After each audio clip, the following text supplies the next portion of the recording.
तो hello students, welcome है आप सभी का हमारे इस नई वीडियो में। तो आज की इस वीडियो में हम कुछ नई टॉपिक को जानने वाले हैं, कुछ नए चीज़ों को जानने वाले हैं, कुछ नए बातों को जानने वाले हैं। और इसीलिए ये वीडियो बहुत ही इंटरेस्टिंग होने वाला है, क्योंकि इस वीडियो में हम आपको बताने वाले हैं कि बोर्ड की कॉपी को हम कैसे लिखें, किस प्रकार से हम उसको लिखें, कौन सा ट्रिक अपनाएं कि हमको अच्छे नंबर मिलें एग्ज़ाम्स में, चाहे वो 10th का एग्ज़ाम हो या 12th का एग्ज़ाम हो। तो यहाँ पर हम आपको कॉपी लिखने का तरीका बताएंगे कि किस प्रकार से कॉपी को आप लिखेंगे तो आपको अच्छे नंबर मिलेंगे। तो चलिए आज के इस वीडियो में बेसिकली हम इसी पर चर्चा करने वाले हैं। तो दोस्तों, चूँकि मैं भी 10th का परीक्षा दे चुका हूँ और 10th में मैंने अच्छे मार्क्स से 10th को पास किया था, और मैंने किस प्रकार से अपने कॉपी को लिखा था, ये एक्सपीरियंस मैं आपके साथ शेयर करने वाला हूँ।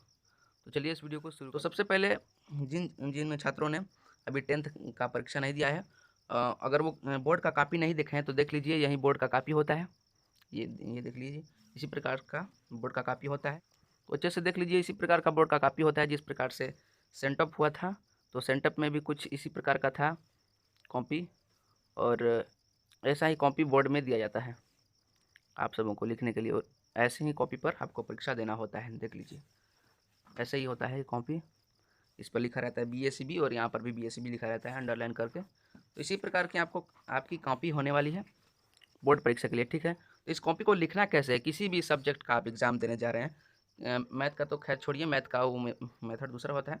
मैथ का भी उसी प्रकार से हम लिखते हैं, बट हम यहाँ पर बेसिकली बात करने वाले हैं जो वो आपको गया साइंस, सोशल साइंस, हिंदी और इंग्लिश वगैरह वगैरह। तो चलिए हम जानते हैं कि किस प्रकार से आप कॉपी को लिखेंगे तो आपको अच्छे नंबर मिलेंगे। ये एक विद्यार्थी का कॉपी है जिसका कॉपी जांचा गया है यहाँ पर, और यहाँ पर इसको थ्योरी में 50 में से 45 यहाँ पर दिए गए हैं। देख लीजिए, यहाँ पर इसका हम देखते हैं कि किस प्रकार से यहाँ पर चेकिंग किया गया है। तो देखिए, यहाँ पर ये हिंदी का पेपर था इसका, तो यहाँ पर से इस प्रकार से इसने लिखा है। सबसे पहले आपको खंड ब डाल देना होगा जो भी है, और विषय निष्ठ प्रश्नोत्तर डाल देना होगा। उसके बाद इस प्रकार से प्रश्न संख्या लिखना होगा। प्रश्न संख्या पहला का क का फर्स्ट नंबर, इस प्रकार से लिख करके आपको एग्ज़ाम में जाना है। तो ये एकदम आपको प्रश्न संख्या लिख कर जाना है, उसके बाद आंसर देना है। अगर प्रश्न संख्या अगर आपको छूट जाता है प्रश्न संख्या, तो अगर सही भी अगर क्वेश्चन का आंसर देंगे तो वहाँ पर उसका नंबर ऐड नहीं होगा, ठीक है। तो कुछ इस प्रकार से ये देखिए, इसका जो है ये इसने पेपर लिखा है, तो इस पर अच्छे नंबर दिए गए। देखिए ये जो है निबंध है जो 10 नंबर का आता है, तो इस पर 8 नंबर इसको दिया गया है। और इस प्रकार से देखिए, इसी प्रकार से कॉपी चेक होती है, और इसी प्रकार से लिखना होता है कॉपी को एकदम अच्छे से। देखिए, ये देखिए कितना सुंदर लिखा है। इधर देखिए, ये सभी देख लीजिए किस प्रकार से कॉपी को लिखा गया है। इसी प्रकार से प्रश्न संख्या डाल करके आपको लिखना है कॉपी को, ठीक है। यहाँ पर देखिए एप्लीकेशन लिखा गया है। तो लिखने का तरीका होता है ये एग्ज़ाम में, तो एग्ज़ाम में कॉपी लिखने का तरीका ये होता है कि आपको वो क्वेश्चन सबसे पहले लिखना होता है जिसमें आपको जो क्वेश्चन आपको सबसे अच्छा आता है, जिसका आंसर आप सबसे अच्छा दे पाते हैं, तो उस क्वेश्चन को सबसे पहले हमको डिस्कस करना होता है, ओके। उसके बाद वो क्वेश्चन आपको सबसे अंत में डिस्कस करना होता है, उसको सबसे अंत में बनाना होता है जो क्वेश्चन आपको थोड़ा टफ लगता है, ठीक है। तो इसी प्रकार से आपको करना है, इसी प्रकार से कॉपी को आपको लिखना है एग्ज़ाम में। जो क्वेश्चन आपको एकदम अच्छे से आता है उसका आंसर, तो उसको सबसे पहले लिखना है, और जो क्वेश्चन का आंसर आपको मतलब थोड़ा डिफ़िकल्ट लगता है या थोड़ा मोड़ा आता है, उसको अंत में लिखेंगे तो आपको अच्छे से नंबर मिल जाएंगे। यहाँ पर बहुत से लोग हैं, बहुत से यूट्यूबर हैं जो आपको बताते हैं कि सीरियल वाइज लिखना चाहिए, लेकिन मेरे अनुसार आपको जैसे जैसे आते हैं वैसे वैसे सीरियल नंबर डालकर लिखा कीजिए, जैसे यहाँ पर इसने लिखा है, ठीक है। इसी प्रकार से मैं भी लिख कर आया था एग्ज़ाम्स में, और मेरे नंबर अच्छे आए थे। तो आपको ऑब्जेक्टिव और सब्जेक्टिव दोनों पर फोकस करना है, तभी आप अच्छे स्कोर कर पाएंगे किसी भी सब्जेक्ट का बात करें, क्योंकि 50-50% होता है। और अगर आपको अच्छे नंबर चाहिए तो हिंदी को भी आपको मजबूत बनाना होगा, क्योंकि हिंदी एक ऐसा सब्जेक्ट है, अगर उसको अच्छे से पढ़ते हैं तो आपके अच्छे मार्क्स बनते हैं, और ये भी आपको क्या करता है कि आपके जो परसेंटेज है उनको बढ़ा देता है। तो इसीलिए सभी विषय पर आप फोकस बनाते चलिए।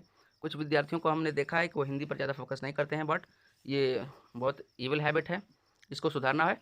अगर आपको ज़्यादा स्कोर करना है तो आपको हिंदी पर भी ध्यान देना होगा। साइंस, सोशल साइंस, मैथ तो वैसे भी है। उसके बाद संस्कृत, तो संस्कृत में बहुत से लोग फंसते हैं। उसके बाद मैथ में बहुत से लोग फंसते हैं, तो इन दोनों को मेनली फोकस करना है। इंग्लिश पर उतना ध्यान नहीं देना है, फिर भी अगर आपको आज के डेट में इंग्लिश भी बहुत ज़रूरी हो गया है, तो इंग्लिश पर भी आपको फोकस करते चलना है, ओके।